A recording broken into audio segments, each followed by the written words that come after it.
NFL this Sunday morning, we have the Eagles visiting the Washington Redskins. Chuck Edel's going to give us a play on this one. Chuck, what do you think? Good divisional matchup, at least looked like it on paper before the season. Anyway. Yeah, sure. Now we're looking at two teams, 3-6. I think it actually benefits Philadelphia to go on the road now. I think it makes them a little more comfortable. Meanwhile, the Redskins, they're coming off a bye. Last 4 years, the Redskins have come off a bye 0-4 against the numbers. They've not, for whatever reason, have not played well. Now we're looking at a Philadelphia Eagle team getting 3.5 points. Or probably we were talking before the season. Obviously, they would have been favored. Everybody's really down on the Eagles right now.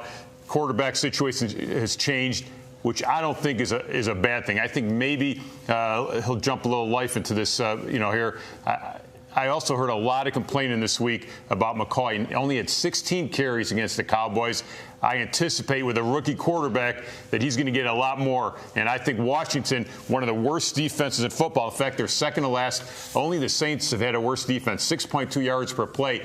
I think Philadelphia could just pound the ball here. Their defense, they against the Cowboys, the turnovers and stuff really made the Cowboys score. They actually had 3 sacks. Their defense played a little bit better, looked a little faster in that game. Now we're catching 3.5 points here. I think Foles is just going to be asked to manage the game. The kid's got a good arm. Just don't put him in those situations last week. Where they could sit back and know he's throwing. Yeah, and that's what Morningway did. I think we're going to see a Philadelphia Eagle team with the whole weight of the world on them.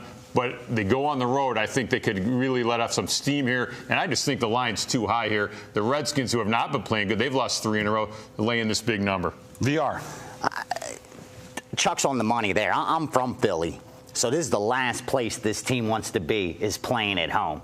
Because, there's few more passionate cities than Philadelphia, and the fans are letting this team here at number 1. So for them to get out, snowball Santa Claus. Exactly.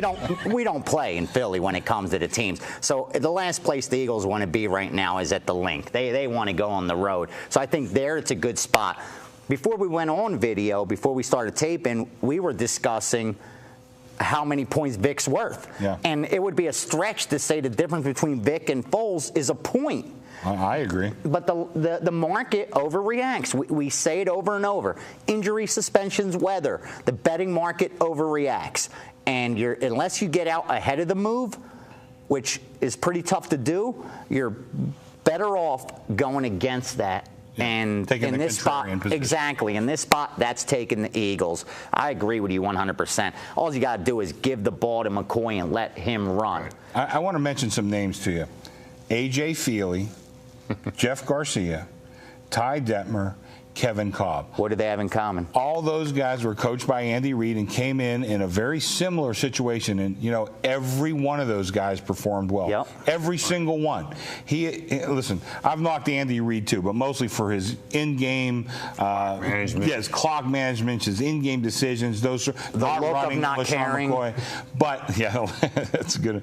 But he knows how to prep a quarterback. He was instrumental in getting Brett Favre in Green Bay, where exactly. he was. So he can get this quarterback ready. I agree with you. This is about a point too high. Yeah. And you have to agree that Foles comes off the bench. He wasn't practicing with the first string. Now, exactly. a week under his belt, prepared. Yeah, he was probably on the sideline texting his girlfriend, and then all of a sudden he's got to go in and play. He's saying, honey, this is the greatest thing in the world. I never get hit nothing. I'm making a couple more. I'll pick you up right when the game's over. I was going to say, too, Washington here, their last 3 games, they've lost 3 straight since that Pittsburgh game where they got them exposed a little bit. They're only averaging now 16 points a game offensively. They've been slowed down. And when your coach quits on you, it's hard for you to come play, especially when you're 3-6. What are you playing for? We've got to wrap it up here, but one more thing I want to throw out here. Jim Haslett, the defensive coordinator for the Skins, I think he's the worst defensive coordinator in the league. That's one man's humble opinion.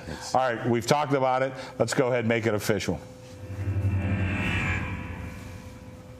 Philadelphia at Washington here. This line's just way overinflated. We're catching 3.5 points here with the Philadelphia Eagle team. I think they'll bounce back here, going on the road, getting away from all the distractions. The rookie kid, Foles, is not that bad. Expect McCoy to have a huge game here. I think it's a very close game. That half point could be big, but I'd like Philly to win this thing straight up. Eagles go 10-6 and win the division?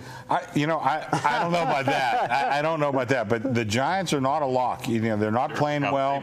And you look at their schedule; they have a tough schedule. That's why I cannot believe Shanahan said about giving up at this point in the season. He should not have said that. Absolutely. All right. I just want to remind everybody we have 9 more videos being shot tomorrow. And the B team. The B team coming in tomorrow. I didn't hear too much from those guys. They must know they're the B team. So we got 9 more videos being shot tomorrow. You can find all our stuff on pregame.tv. And if only you knew what I had to put up with over here. So anyway, see you next week.